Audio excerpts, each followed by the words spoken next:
Okay, Coach, you guys are just about to hop on the bus to head up to the Winona Dome for the opening weekend. It's already kind of been an interesting start, and you guys haven't even been on the turf, just with impending weather and scheduling conflicts and all kinds of stuff.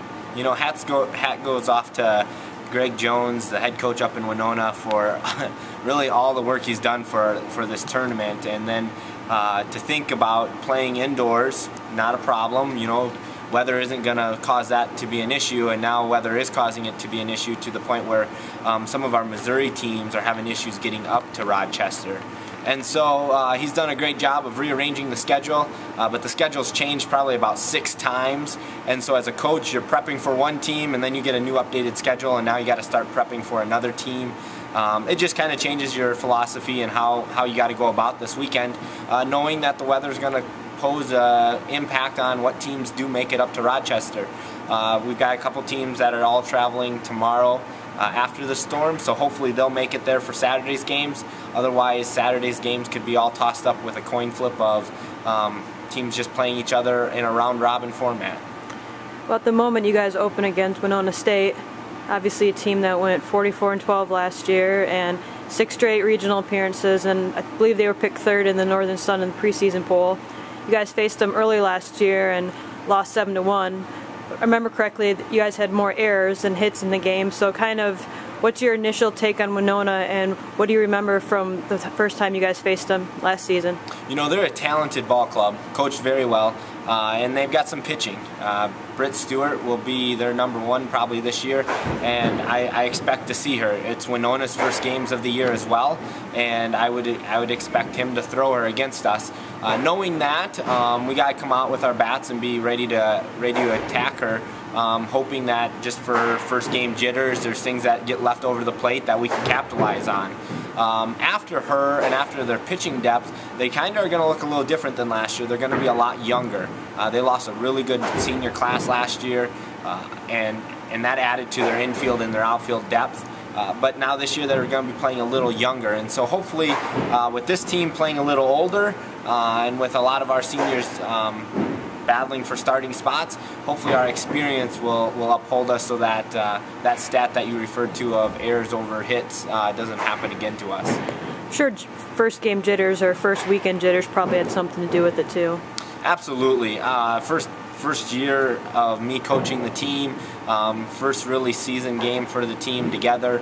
But again, it's no excuse for just kind of the fundamental errors that happened in that game. Really, we thought we could compete pretty highly with them, and we just allowed some errors to kind of build up on each other, which then caused more runs to happen. How difficult is it to transition to playing a game indoors? You know, it's a challenge because the turf bounces differently. The ball doesn't always play natural, and so it is a different look and a different feel. The benefit that we've had is the field house and the MIAA Dome being able to be on turf and being on 2 different styles of turf. The MIAA Dome is going to be more of a turf that we're going to see up in Rochester compared to where the field house is more of an AstroTurf where it's a lot solider, the ball skips a little more natural, but it also bounces a lot higher, where in the MIAA Dome, the ball doesn't necessarily bounce high, but it will skip through. So just preparing our kids, letting them understand, okay, the ball is going to skip, play it as that does. You're not going to get just a natural hop off the turf. You close out the weekend against some schools from down south, Northwest Missouri State and Washburn among them. What do you know about some of the southern schools? You know, Northwest Missouri State, we saw them last year and battled with them in both of our games, ended up losing, but a lot of it was that we allowed some pitches to get out of the zone, and they just attacked them. I mean, they brought the bats, they swung hard, and they made some balls leave the park, which then put us behind right away in both doubleheaders. But this year they are just on fire. This team is going to be interesting. We're up for the challenge. I'm excited to see what our pitching staff can do with their bats. But Coach down there has really gotten the girls swinging the bats pretty strong. There's at least 4 to 5 kids all above 400 right now, and they're pitching. They've got a pitcher that has a .063 ERA, and so we're going to see the best team right off the bat from down south, and we're excited for that. And we hope that we can really show our colors and see where we match up with that team. Washburn is another team that we'll be playing later on, another team that's kind of young. And so we match up a little easier with them in the sense of our depth compared to their depth and what we've got for pitching. Speaking of pitching, you're going to be without one of yours this weekend with Bailey Bauman. Obviously, this is the regular season finale for women's basketball. So what are you looking at putting in the circle this weekend? You know, we're gonna put Dubs in the circle. We're gonna put Amanda Walters there and really push her and see where she goes with this. This weekend's kind of her weekend. We've really talked to her a lot about being willing to step up and pitch as many games as we need or as many innings as we need.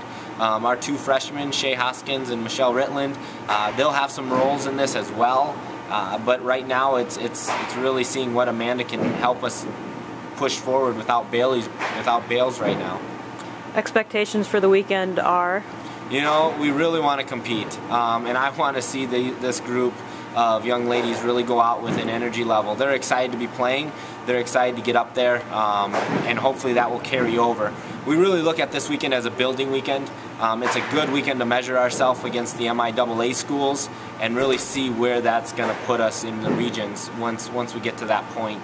And so overall this weekend we're just really looking to build on each game, build on each inning, and see where this team will end up 10 to 15 games down the road now.